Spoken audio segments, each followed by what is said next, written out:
मित्रांनो नमस्कार. सुरुवातीलाच उद्धव ठाकरे यांच्या शिवसेनेसाठी नक्कीच आनंदाची बातमी. उद्धव ठाकरे यांच्या शिवसेनेमध्ये सगळ्यात मोठा प्रवेश करणाऱ्या नेत्यांची भली मोठी नावांची यादी मित्रांनो समोर. महाराष्ट्राच्या राजकारणात पुन्हा एकदा ठाकरे पर्व झालं सुरू. सविस्तर अपडेट बघूया. जवळजवळ सगळ्याच आमदार खासदारांचं अनेक माजी आमदार माजी खासदार उद्धव ठाकरे यांच्या शिवसेनेत पुणे, ठाणे आणि नाशिक, मुंबई या महानगर क्षेत्रातून भाजप आणि शिंदेगडात सुरू असलेल्या वादातून ठिणगी पळत उद्धव ठाकरेंच्या जवळ येण्याच्या सगळ्याच नेत्यांच्या कल्पना अखेर यशस्वी. सविस्तर बघूया महाराष्ट्रात नेमकं चाललंय काय. मुंबईमध्ये उद्धव ठाकरेंचा आवाज का होतोय बुलंद, तर पुणे आणि नाशिकसह ठाण्यात देखील उद्धव ठाकरेंना का मिळते सर्वात मोठी संधी.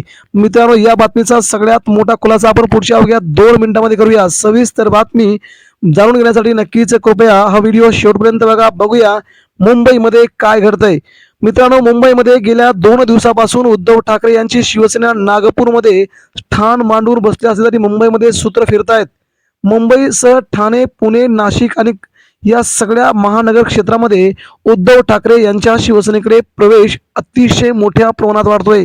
महानगरपालिकेच्या निवडणुका महायुती सोबळावरती नव्हे तर महायुती करून लढणार असल्याने भाजपच्या आणि शिंदेच्या बऱ्याच बड्या नेत्यांना मोठा धक्का बसलाय. कारण की तयारी असून देखील युती झाल्यामुळे लढता येत नसल्यामुळे आता लढायचं कुठून. तर आता आपल्याला जर जागा मिळत नसेल किंवा जर संधी मिळत असेल तर आता पर्याय एकच उद्धव बाळासाहेब ठाकरे. यामुळे मुंबईसह महानगर क्षेत्रातून माजी आमदारांसह माजी खासदारांनी धरली उद्धव ठाकरे यांची साथ. कोणकोणते नेते नावांसह सगळ्यांची सविस्तर यादी बघूया.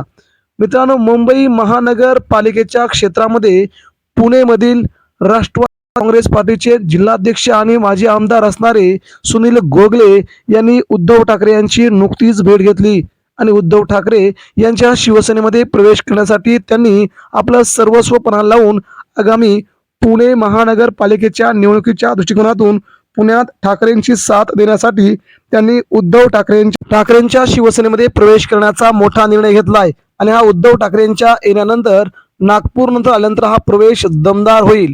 त्यानंतर पुढचा प्रवेश येतो म्हणजे भारतीय जनता पार्टीचे शहराध्यक्ष असणारे पुण्याचे अक्षय भोसले या युवा नेत्याने देखील भाजपची आता साथ सोडली आहे. येणाऱ्या महापालिका निवडणुकांमध्ये आपल्याला कोणत्या प्रकारचं प्रतिनिधित्व किंवा बीजेपी आणि राष्ट्रवादी काँग्रेस पार्टी आणि अजित पवारांची राष्ट्रवादी काँग्रेस पार्टीसह एकनाथ शिंदेची शिवसेना एकत्र लढण्यामुळे लढायला जागा शिल्लक नाही. त्यामुळे आता पर्याय एकच उद्धव ठाकरे असं म्हणत अक्षय भोसले यांनी आपला मोर्चा वळवला उद्धव ठाकरे यांच्या शिवसेनेत प्रवेश करण्याचा.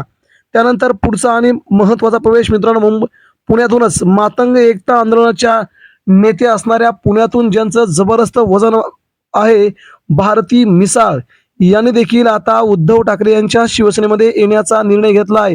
ही नेत्यांची रांग लागली ती उद्धव ठाकरे यांच्यासाठी शिवसेनेसाठी. अशा प्रकारचा पक्षप्रवेश उद्धव ठाकरेंसाठी खूप महत्त्वाचा मानला जातोय.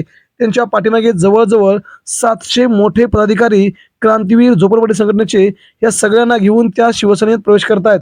त्यानंतर पुढचा आणि महत्त्वाचा प्रवेश येतो तो म्हणजे पुण्यातूनच मित्रांनो राष्ट्रवादी युवक काँग्रेसचे अध्यक्ष श्रवण केकान यांनी अजित पवारांना धक्का देत पुणे पिंपरी चिंचवडच्या सगळ्या पदाधिकाऱ्यांसह उद्धव ठाकरे यांच्या शिवसेनेमध्ये प्रवेश करण्याचा निर्णय घेतलाय.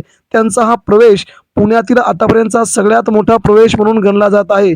उद्धव ठाकरेंच्या शिवसेनेसाठी ही नक्कीच आनंदाची बाब आहे आणि आगामी काळात ठाकरेंचा वर्चस्व कायम राहण्यासाठी ही निवडणूक खूप महत्त्वाची आहे. आणि अशाच या निवडणुकीमध्ये ठाकरेंना पुण्यातून बल मिळत असतानाच ठाणे, नाशिक आणि मुंबई या भागातून शिंदेगडाच्या जवळजवळ 38 नगरसेवकांनी पुन्हा आपली साथ उद्धव ठाकरेंना देण्याचा निर्णय घेतलाय. म्हणजेच पुणे आणि नाशिक नंतर ठाणे आणि मुंबईतून जवळजवळ 40 नगरसेवक उद्धव ठाकरे यांच्या शिवसेनेमध्ये प्रवेश करतील अशी महत्त्वाची बातमी आपल्यापर्यंत पोहोचते.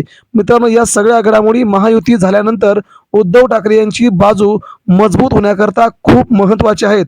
मित्रांनो ही शिवसेनेची महत्त्वाची निवडणूक गणली जाते आणि उद्धव ठाकरेंनी मात्र सगळी ताकद सध्या या आपल्या शिवसैनिकांच्या पाठीमागं लावल्याचं बोललं जात आहे. मित्रांनो आपणास काय वाटतंय मुंबई महानगरपालिकेसह पुणे महानगरपालिका, ठाणे, कल्याण, डोंबिवली, नाशिक या मनपा क्षेत्रावरती उद्धव ठाकरे पुन्हा आपला कब्जा करतील की नाही याबद्दल आपणास काय वाटतं आपण देखील उद्धव ठाकरेंच्या पाठीमागे खंबीरपणे उभे आहात का? आपल्या प्रतिक्रिया आमच्यापर्यंत पोहोचवा. राज्यात पुन्हा सुरू होते ठाकरे पर्व, या मताची आपण सहमत आहात का? प्रतिक्रिया द्या.